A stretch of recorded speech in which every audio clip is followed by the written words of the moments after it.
Okay, well, welcome everybody to this second of our public engagement sessions. Thanks very much for turning up, and welcome to anybody at home who's looking in. I'm Councillor Phil Murphy. I'm the Cabinet Member for Resources, and I'll be delivering this presentation on where we are with the budget deliberations so far. The last 4 years has seen some 18 million taken out of our budget, and as you can imagine, that's caused us to have quite severe headaches, and we've had to constantly reinvent the way we do things to cope with that. And the expectation is that the austerity for public services will continue. We have had a reprieve, which we think is a one-year reprieve. It would be lovely to think it's not, but it looks as if it is. In that instead of having the anticipated cut of 2.3%, which is more or less 2.3 million, just in round terms, 1% to us is £1 million. We had a level settlement, zero. That, by the time you take different grants and things into account, and then slight modifications with the final settlement, gave us a slight increase. It was only 0.3%, but nevertheless it wasn't the cut that we were anticipating. So that actually made us some 2.3 million better off than we thought we were going to be. Those who've been to these presentations before will be familiar with this slide. It's a slide that compares us with the other authorities in Wales, and you can see lowly Monmouthshire right over on this side here. And you'll see from that we get just under £1,000 per head from Welsh Government to run this authority. Our neighbours in Blaenau Gwent get just over 1,500 per head to do the same job. I know there's arguments about deprivation, but nevertheless it's quite a considerable gap, and if we had the same funding as that, we'd have another 55 odd million, and that would put us in an entirely different position to the one we're in today. But when you look at that in terms of our budget modelling, we've modelled an increase in council tax of 3.95%. That doesn't mean to say that's what it's going to be. That's what we've modelled for our working assumptions. But let's assume for a minute that we do stay with 3.95%. You can look at your band in there. So just for illustration, if somebody is in an average band D property, the effect of that increase will be 86 pence a week. I stress that is the MCC element of your council tax bill. Any police or local community council precept would alter that, but the MCC element of it is 86p. And for those the majority in Monmouthshire would be F, G and H, you can see that the actual increase, although greater than 86p, isn't overall that great. But as I say, I know I'm repeating myself, but that is a working assumption at the moment. So we look at the items that have been considered within the budget build, and you'll be aware from the press and television just recently there's been a lot said about local authorities in England increasing their precepts to cope with the additional burdens on social care. And although it's unlikely that arrangement will apply in Wales, because we're on our own when it comes to that sort of thing, we've had to particularly look at the adult social care budgets. Over the last couple of years, we've put millions into children's care, but the pressures with the elderly population and increasingly elderly population is causing us to put a significant growth in for the social care budget for adult social care.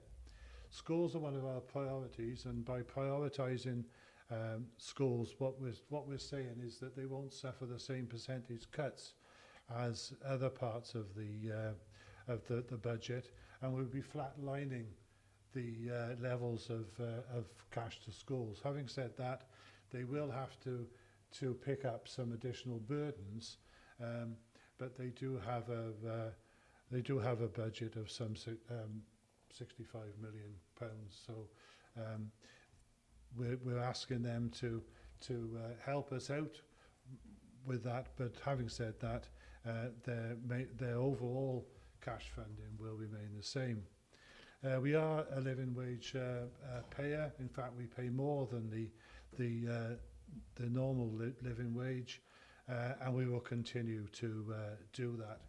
And we are continuing to look at alternative delivery models as ways of maintaining our leisure and cultural services, rather than, like a lot of authorities have done, close down leisure centres, libraries, museums and all sorts of other facilities.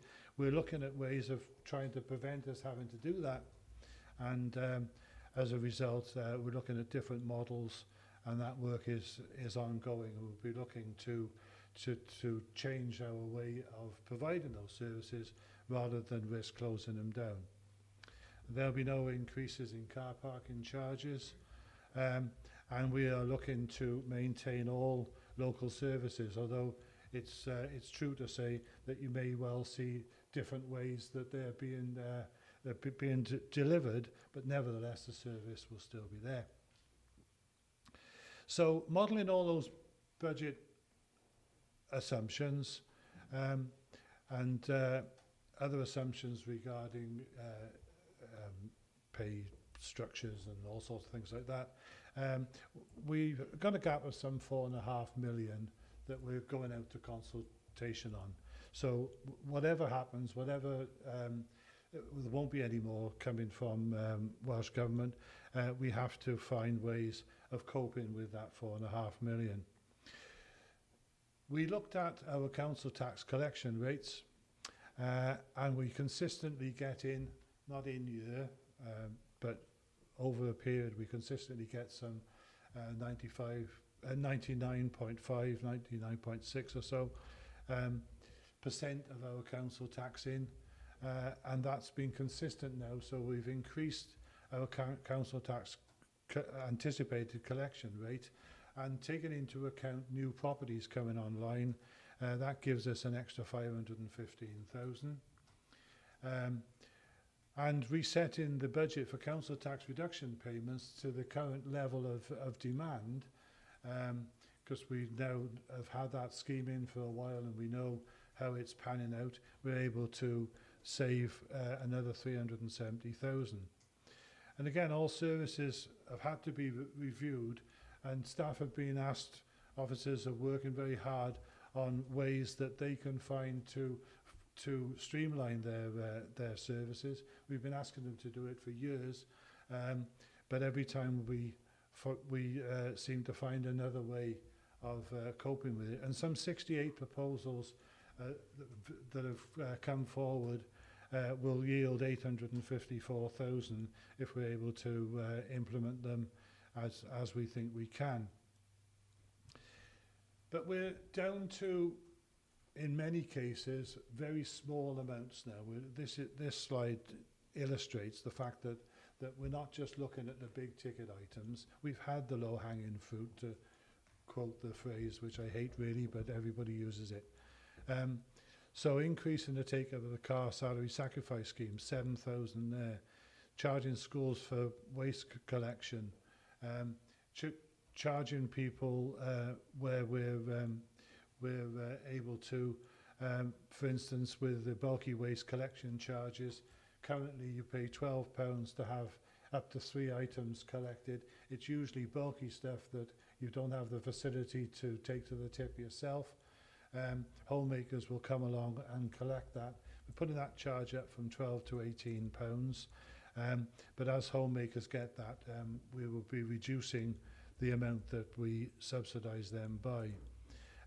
Additional income will come from trade waste customers, and we'll be increasing the price of school meals. There was already a 5p increase in the pipeline, but that, I'm afraid, has to go up to by 10p, although that is still putting us very much in the lower end of charges for school meals.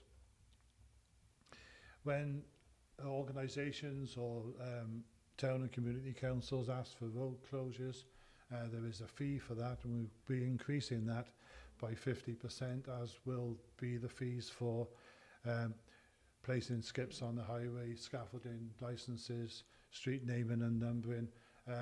But you can see there that although we're putting it up by a substantial amount in the percentage-wise, we're only looking on both of those items to recover some £30,000.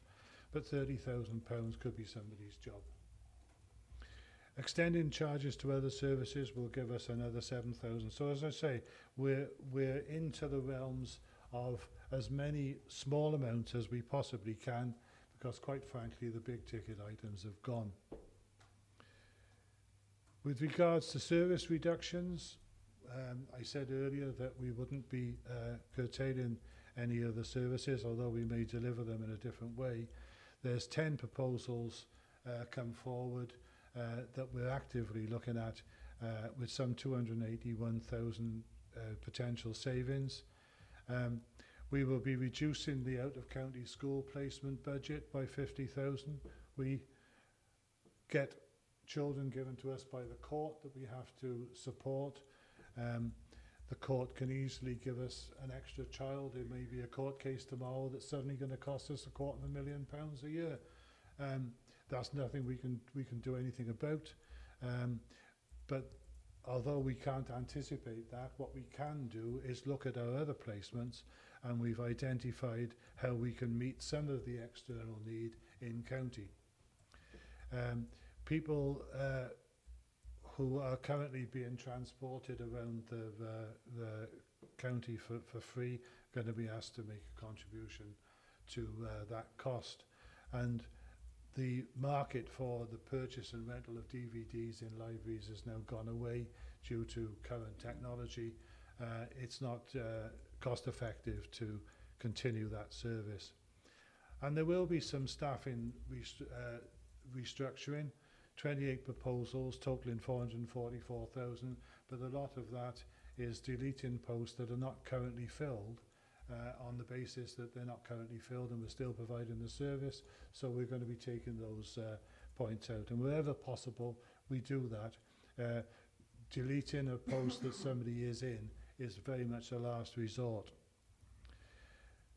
Our grass cutting and grounds maintenance crews actually earn us money, and by reducing the grass cutting frequency, it will release core staff to focus on income. If you can't get all your money from Welsh Government, it's not fair to keep piling it on council tax necessarily. If we can find other ways of doing it that prevents us having to do that, we will. So those people will be concentrating on more external work. If town and community councils are not happy with the level of grass cutting and grounds maintenance, we'll just use those as examples, they can commission us to do it for them if they want, or they can pay somebody else to do it. But if they want additional cuts, then they can ask us to do it, and we will invoice them accordingly. And we have lots of arrangements with groups around the county. The one on the screen is just an example where we actually do more than we're contracted to do, and we will be cutting back to our contracted arrangement, and again additional charges will be appropriate if people want more. And there'll be some slight amendments to the street lighting and maintenance budgets, but as you can see, this is really there only to illustrate the fact that we're looking at absolute minutiae now, because if you look at enough of those, you can get a reasonable sum out of them. So in summary, and those are only just quick examples, in summary, I said earlier that we had to find some 4.5 million. We have looked at the way that we deal with the way we support our borrowing. Last year we looked at unsupported borrowing, the more recent stuff, and we made some savings by changing the basis of the way we do that. This year we're looking at supported borrowing, that's the older stuff, under a different criteria, and we've made some 1.5 million in cash savings out of that reduction. I did mention the council tax reduction scheme and the change in the number of properties and the collection rate. All of that together brings us down to a gap of just over 2 million. And those service proposals that I spoke about should generate 1.8. So we're going out to consultation and we're still 243,000 adrift. So we're looking very much at how we can plug that gap. And that's where we're asking members of the public to make suggestions. We'll take them on board. If we haven't thought of them, that's great. If we have, at least we're aware that we're looking along the right lines. So we will be looking at our estate again. The corporate landlord model, we're looking at how we can make investments outside where we can get an income from them. We're looking at our own properties to see whether or not we can release some of them to get capital receipts. We've been doing that for years, but we'll continue to do that. We're also looking at where it's not appropriate to sell them. Can we get an income off them? Again, that's something which has been going on for a long time, but we're doing a lot more of it. We're reviewing the way that we support town and community councils and other groups. We're looking across the board to make sure that we're making the right use of our IT equipment, that we don't have unnecessary travel. Are we right in photocopying something? Can it be kept electronically? Do we have to copy things as well? And looking at our marketing arrangements. We'll be looking at procurement. Again, are we procuring things in the right way? Have we got the right frameworks in place? We use the National Procurement Service run by Welsh Government. Is that always appropriate? And we'll also be not just putting more money into adult social care, but we'll be looking at the effectiveness of the support that we give. As regards capital, we have a large commitment to the Future Schools programme. People will have seen the new Caldecott School rising. It's going to be open in September. And Monmouth is now coming out of the ground.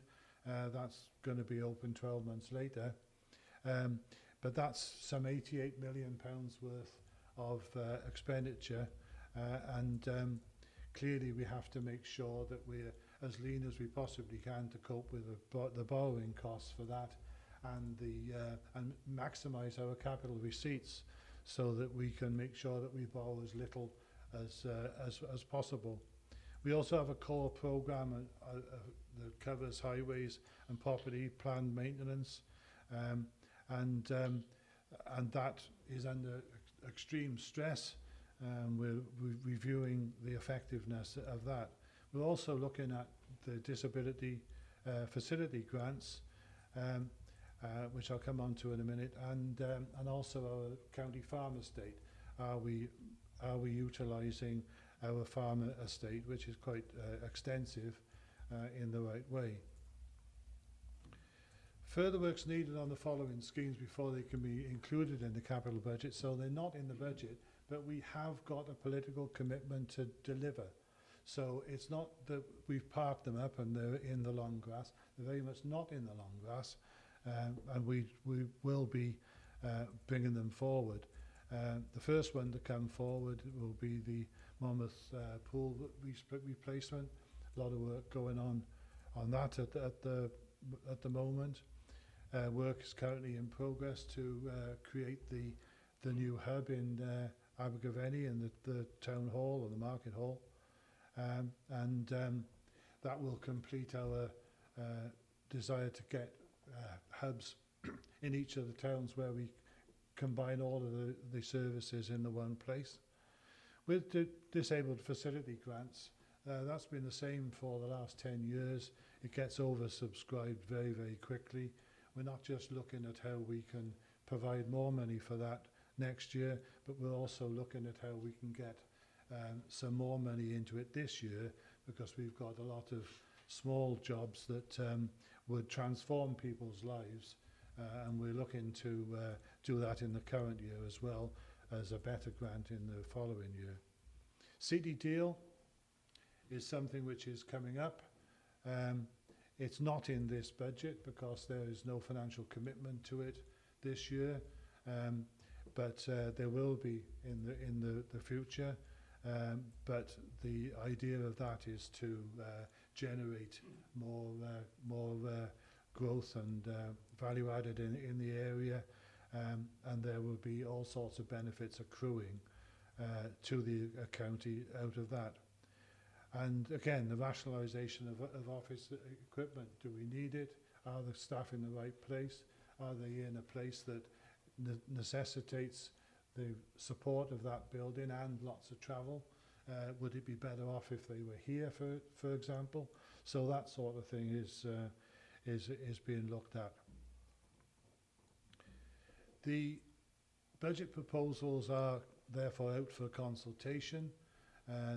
The consultation period ends on the 31st of January. The scrutiny committees are looking at it now. The first one was this morning, and that will go on throughout the month. And I shall also be going to some outside bodies. So the public consultation will end at the 31st of January. The final budget will go through Cabinet in February, and council tax set in, and the finalised budget will be before council on the 9th of March.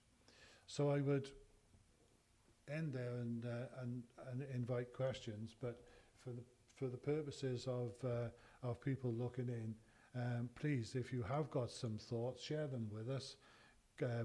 Email us direct, go on Twitter, use Facebook, use whatever means that you want. But if you feel that you've got a point that you would like to make, we'd be delighted to hear from you.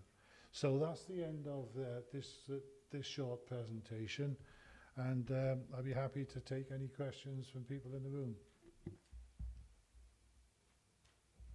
At one point, I might add, I noticed a member of the public taking photographs of the screen. There is actually a printed handout, so you're more than welcome to take that to save you using the space on your camera.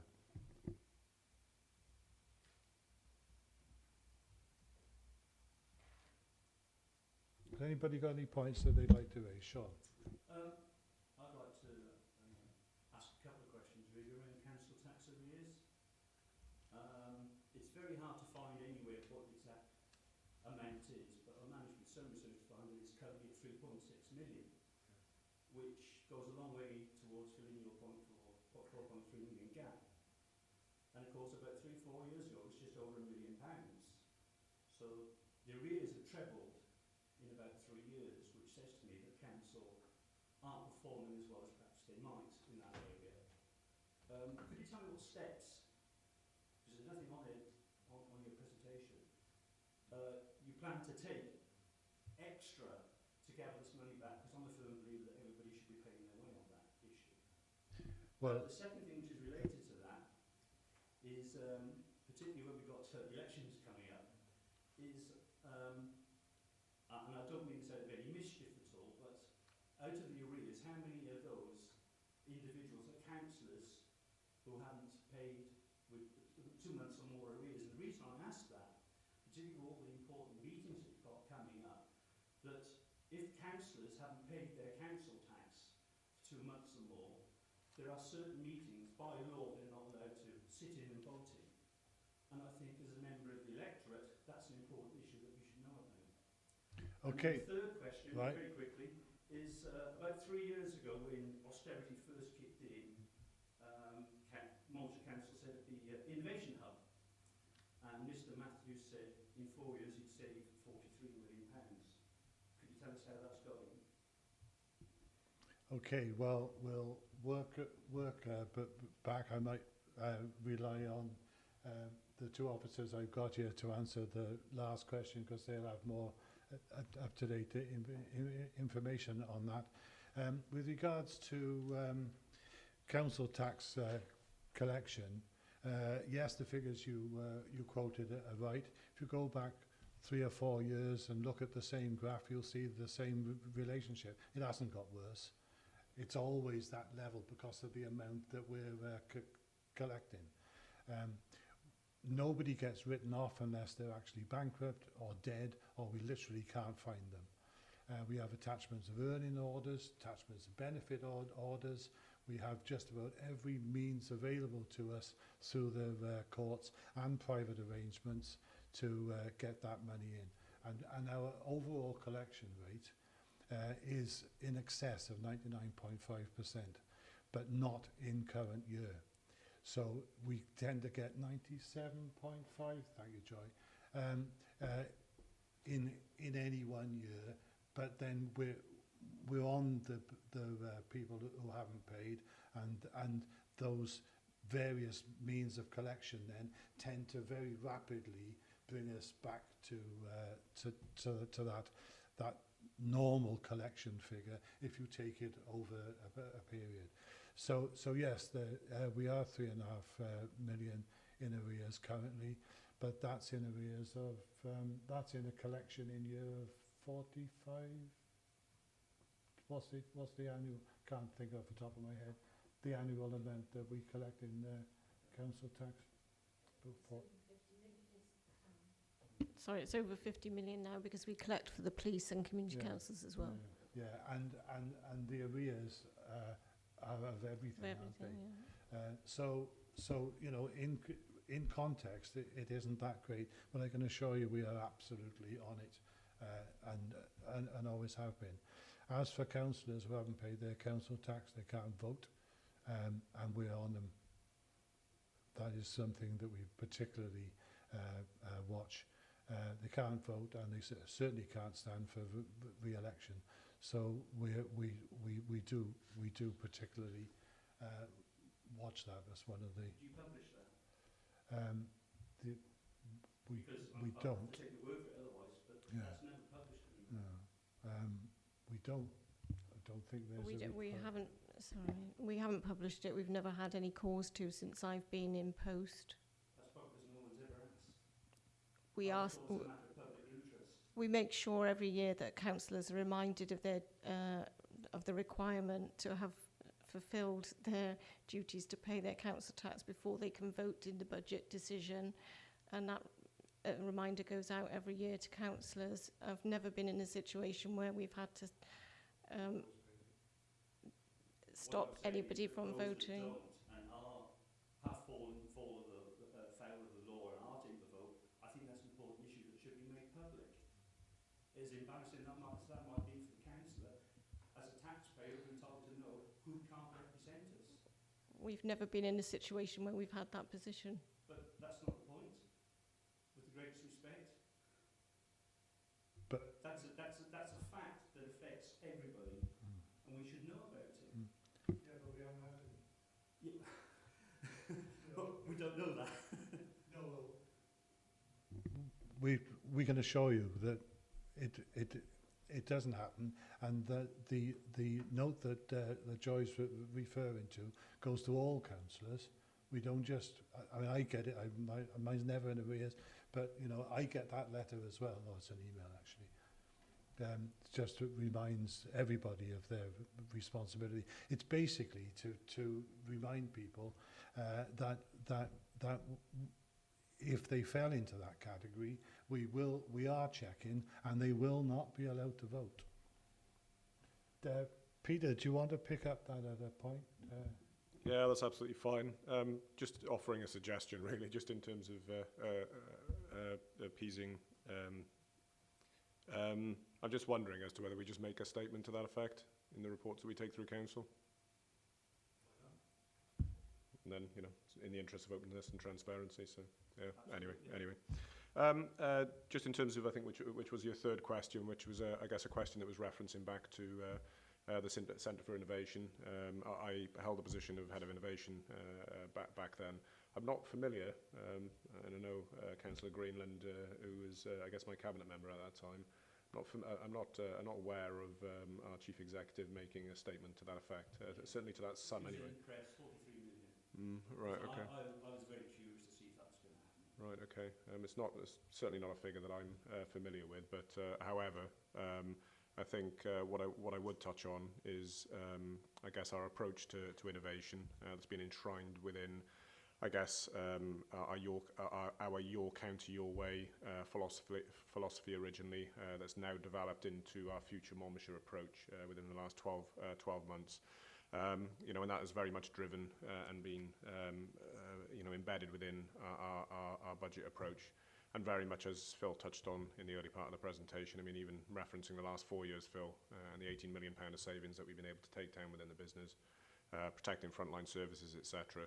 You know, it's gone a long way to securing, you know, a good level of return on investment for a moderate level of investment that was originally put in. You know, and we intend, you know, future Monmouthshire to have that same very positive impact. That was the point, wasn't it? Because what we had at that particular time was an authority that was overburdened,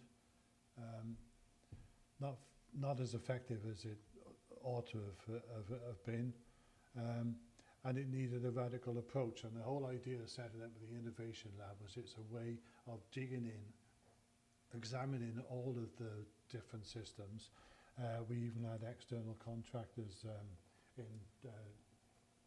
didn't we looking at ways of looking in at yourself, system thinking and all of that. And what it did was, by rolling that out and having people within each department who were switched on to that way of thinking, enabled that new culture to go right throughout the authority. And the result has been that people, like I was saying about all of those different ideas that are coming forward, people are constantly looking at different ways of doing things. And instead of saying, oh, well, I do it like this because I've been told to, they're coming along and say, do you realise that if I did it like this, I could do it so much more effectively and so much money. So the initial idea of the Innovation Lab has not so much gone, but it's throughout the authority now, but the Innovation Lab was the catalyst for it. I understand step change in performance. What I'm getting at is, how much do you think as a result of that did you save? Or would it just naturally evolve, those savings? Yeah, I think it naturally evolves. And I don't think you can really separate the two in terms of our medium-term financial planning process, our budget process, and in fact, you know, what we've taken through in recent years through the Centre for Innovation, Your County Your Way, and going forward with future Monmouthshire. And you know, if we reflect forward in terms of the challenges that we're lucky in a way in terms of 17-18, in terms of the favourable settlement that we've had, some of the corporate savings that we've been able to achieve, that's really helped us, I guess, in terms of being able to have a sustainable business model for 17-18. But, you know, we've got some significant challenges to face, you know, in the years to come. I'm not expecting the settlements to be that favourable going forward. And clearly, future Monmouthshire, which is, I guess, you know, embracing innovation at the heart of it, is going to go a long way to helping us sustain our business going forward, and obviously protecting frontline services. And the training still exists. There's a lab in Mega, and not only does it train our own staff in innovation, it also makes money because other people send people along and use it as a training centre. Yes, thank you. I would just, as a Llanelli Hill resident, I would just like to thank you for an excellent presentation this evening. And, you know, I feel as a resident that the council have done a brilliant job in minimising the impact to residents while still keeping the services going. So thank you very much indeed, and thanks for the chance to come along this evening.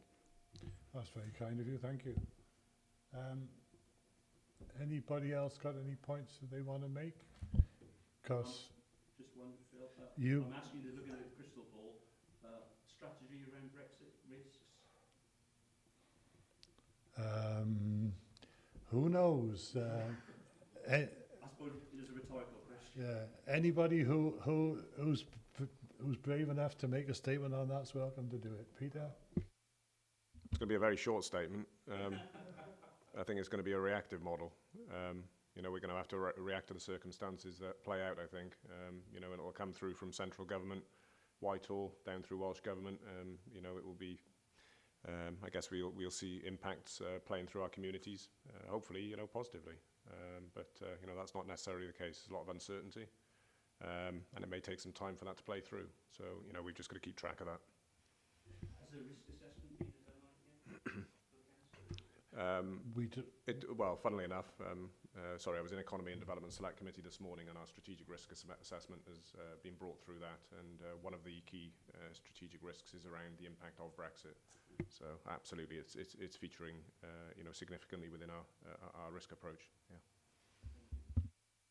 Yes, but we are establishing the risk. Do we know what the answers are? No. But we will. Well, if there's no other points, then I'll wrap it up, and thank everybody for coming along. Thank you for your contributions.